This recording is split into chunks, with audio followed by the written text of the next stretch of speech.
তোলা যায় তাদেরও রোজগার, তারাও মার খাবে। আপনার দলের মিছিল মিটিং এ হকাররাই তো থাকে। বুথ দখল করতে তো হকারদেরকে ব্যবহার করা হয়, পাড়ায় পাড়ায় মস্তানি করতে তো হকারদের ব্যবহার করা হয়। আপনার দলের মিছিল মিটিং এ কারা থাকে? সেলফ হেল্প গ্রুপের মহিলারা আর গরিব হকাররা, গরিব কর্মচারীরা।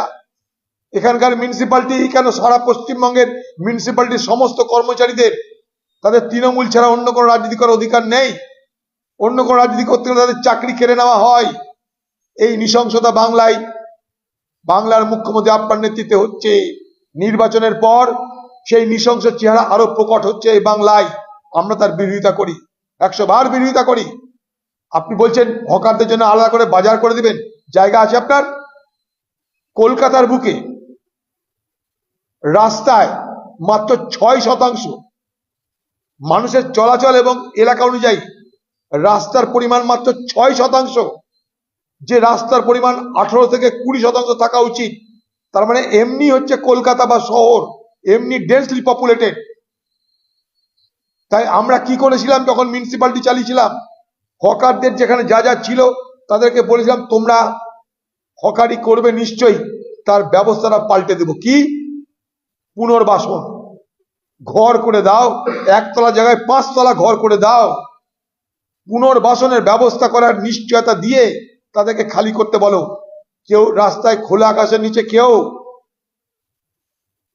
এই প্রখর রোদে তবে হকারি করতে কেউ আনন্দ পায় না। নিরুপায় তারা সংসার চালাবে কি করে? তাদের রুটি নেই, রুজি নেই, শিল্প নেই, চাকরি নেই, সংসার চলবে কি করে তাদের? তাই তাদেরকে হকারি করতে হয়। শখে কেউ হকারি করে না। আজকে যেখানে যেখানে হকারি হয় সেখানে সেখানে ফাঁকা জায়গা যদি থাকে 4 তলা 5 তলা বিল্ডিং করে দাও। কোনোদিন পরিকল্পনা তো নেননি আপনি। আজ নির্বাচনের পর কেন আক্রমণ? কারণ নির্বাচনের পর শহরের ভোট কমেছে, শহরের মানুষকে খুশি করতে হকারদের উপরে আক্রমণ নেমে এলো। সে বেচারারা কিছু জানে না, বোঝে না। সেখানটায় কারা স্থানীয় কারা বহিরাগত এটার আবার ধোঁয়া তোলা হচ্ছে। এটা কি হচ্ছে? নীতি সকলের জন্য এক হোক, পলিসি সকলের জন্য এক হোক। লাইসেন্সের টাকা দিয়েও তারা আজকে ঘর খালি করতে হচ্ছে, কেড়ে নেওয়া হচ্ছে তাদের দোকান ভেঙে দেওয়া হচ্ছে। 3 দিন ধরে মস্তানি চলছে। কোথাও বুলডোজার বাবা, এখানে বুলডোজার মা চলে এসছে, বুলডোজার দিয়ে মস্তানি করছেন আপনি।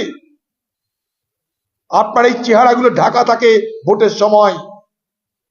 বাংলার মানুষ বুঝতে পারছেন এই আসল চেহারাটা কি।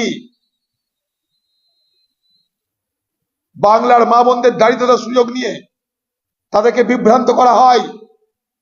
লক্ষ্মীর ভান্ডারের টাকা আপনার প্রাপ্য, সেই টাকা কারোর দয়া নয়, সেই টাকা আপনার পাওনা। এটা মনে রাখবেন বাংলার মা বোনেরা। 100 দিনের কাজ আপনার প্রাপ্য, আইন আছে তার জন্য। কাউরির দয়া নয়, কাউরির করুণা নয়। বাংলার মানুষ মনে রাখবেন। আজকে হকার বন্ধুদের বিরুদ্ধে যে আক্রমণ নেমে এলো, ছোট ছোট ব্যবসায়ীদের বিরুদ্ধে যে আক্রমণ নেমে আসছে, এতে বাংলার অর্থনীতির বড় ক্ষতি হয়ে যাবে। এতগুলো বেকার ছেলে যারা হকারি করে রোজগার করতে, তারা কাল থেকে কি করবে? তার অনিশ্চয়তা তৈরি করার মধ্য দিয়ে বাংলার ভালো হতে পারে বলে আমি বিশ্বাস করি না। সারা বাংলায় হকারি করা অপরাধ। সারা বাংলার জলা জমি, খাল বিল নালা সব বন্ধ করে প্রমোটারি ব্যবসা হচ্ছে। তাদেরকে ধরতে পেরেছেন? বাংলার মুখ্যমন্ত্রী, আপনাকে আমার আরেকটা দাবি, এই বাংলায় ভারতবর্ষের উত্তরপ্রদেশের পর সব থেকে বেশি ওয়াকফ সম্পত্তি আছে এই বাংলায়। ভারতবর্ষে উত্তরপ্রদেশের পর সব থেকে বেশি ওয়াকফ সম্পত্তি আছে এই বাংলায়। সেই ওয়াকফ সম্পত্তি কি করে বেহাত হয়েছে, সেই ওয়াকফ সম্পত্তি কোথায় কোথায় লুট হয়েছে, সেই ওয়াকফ সম্পত্তির আজকের দিনের মালিক কারা হয়েছে, তার একটা সার্ভে হোক, তার একটা তদন্ত হোক। চ্যালেঞ্জ করছি আপনাকে। এ বাংলায় ওয়াকফ সম্পত্তি লুট হয়েছে আপনার আমলে, বেলাগাম ভাবে লুট হয়েছে ওয়াকফ সম্পত্তি এই বাংলায়। আবার বলে রাখি, সারা ভারতবর্ষে সব থেকে বেশি ওয়াকফ সম্পত্তি উত্তরপ্রদেশে, তারপর দ্বিতীয় সব থেকে বেশি সংখ্যার ওয়াকফ সম্পত্তি পশ্চিমবঙ্গে। বিশেষজ্ঞরা বলে যে পশ্চিমবঙ্গে যত ওয়াকফ সম্পত্তি আছে, সেই ওয়াকফ সম্পত্তি যদি ঠিক মতন ব্যবহার করা যায়, তাহলে প্রত্যেক বছরে 10,000 কোটি টাকা ওয়াকফ বোর্ডের রোজগার হতে পারে। নির্বাচন হয়ে গেছে, কেউ জিতেছে কেউ হেরেছে, কিন্তু সত্য উদ্ঘাটন হোক আমরা চাইবো। ওয়াকফ সম্পত্তি পশ্চিমবঙ্গের আজকে স্ট্যাটাস কি? ওয়াকফ সম্পত্তি কোথায় বেদখল হয়েছে, কোথায় দখল হয়েছে, তার কতটা পুনরুদ্ধার হয়েছে, আপনার কোনো ইচ্ছা আছে কিনা এ প্রসঙ্গেও আলোচনা হওয়া জরুরি বলে আমি মনে করি।